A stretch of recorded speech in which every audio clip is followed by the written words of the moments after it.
Magandang araw po sa ating lahat. Sama-sama nating pakinggan ang Ebanghelyo ngayong araw. Naway magbigay ito ng liwanag at pag-asa sa ating buhay. Ang mabuting balita ng Panginoon ayon kay San Marcos. Noong panahong yun, may mga Pariseo at ilang eskribang galing sa Jerusalem na lumapit kay Jesus.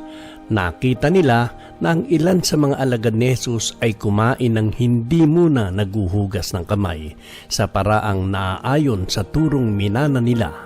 Ang mga Hudyo, lalo na ang mga Pariseo, hindi kumakain hanggat hindi nakapaghuhugas ng kamay ayon sa mga turong minana nila sa kanilang mga ninuno. Hindi rin sila kumakain ng anumang galing sa palengke nang hindi muna ito hinuhugasan.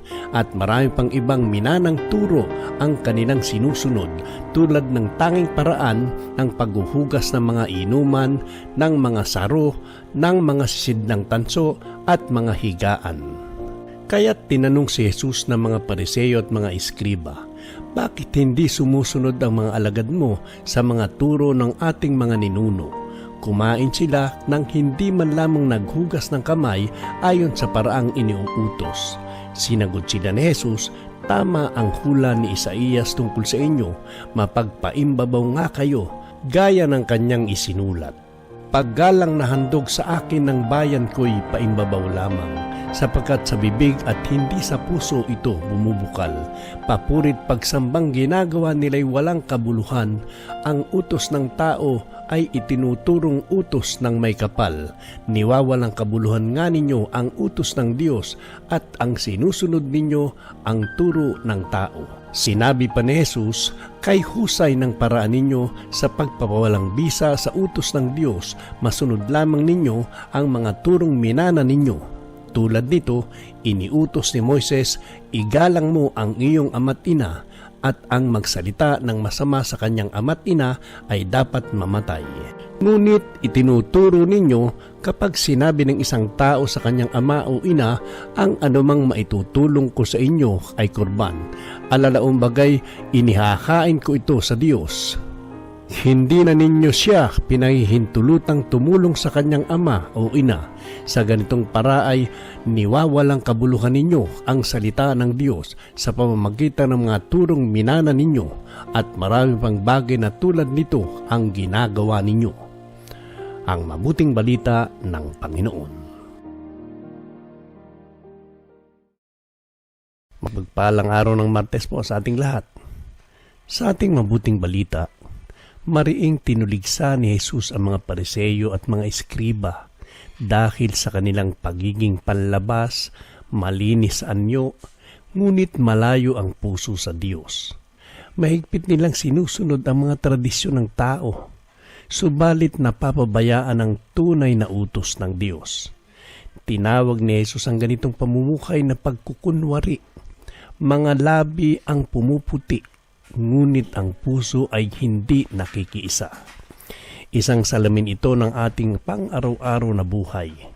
Madali tayong masanay sa mga ritual, mga dasal na inuulit, mga gawaing pangrelihiyon, ngunit kung minsan nawawala ang diwa ng pagmamahal, awa at pagsunod na mula sa puso. Paalala ng Ebanghelyo na hindi sapat ang panlabas na kabanalan. Ang hinahanap ng Diyos ay pusong tapat, pusong handang magpakumbaba at magmahal. Hinahamon tayo ni Jesus na suriin ang ating sarili. Sinusunod ba natin ang kalooban ng Diyos o nasisiyahan na tayo sa mga kaugalian ng walang buhay? Ang tunay na pananampalataya ay hindi lamang nakikita, ito'y isinasabuhay. Manalangin tayo. Panginoong Jesus, linisin mo ang aming puso. Alisin mo ang anumang pagkukunwari sa aming pamumuhay.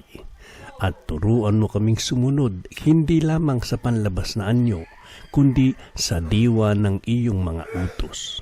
Bigyan mo kami ng pusong mapagpakumbaba, pusong marunong magmahal at umunawa, at pusong handang isabuhay ang iyong mga salita sa araw-araw naming pakikitungo sa kapwa. Tulungan mo kaming piliin ang kalooban ng Diyos higit sa tradisyon ng tao, upang ang aming buhay maging kaluwalhatian sa iyo. Amen. Naway ang salita ng Diyos ay manatili sa ating puso at magbigay liwanag sa bawat hakbang ng ating buhay. Pagpalain tayo ng Diyos sa ating paglalakbay ng pananampalataya at naway palaging magningning ang kanyang presensya sa ating puso. Kung na-bless po kayo ng pagninilay na ito, inaanyayahan ko kayong mag-subscribe, i-like at i-share upang mas marami pang maabot ang salita ng Panginoon.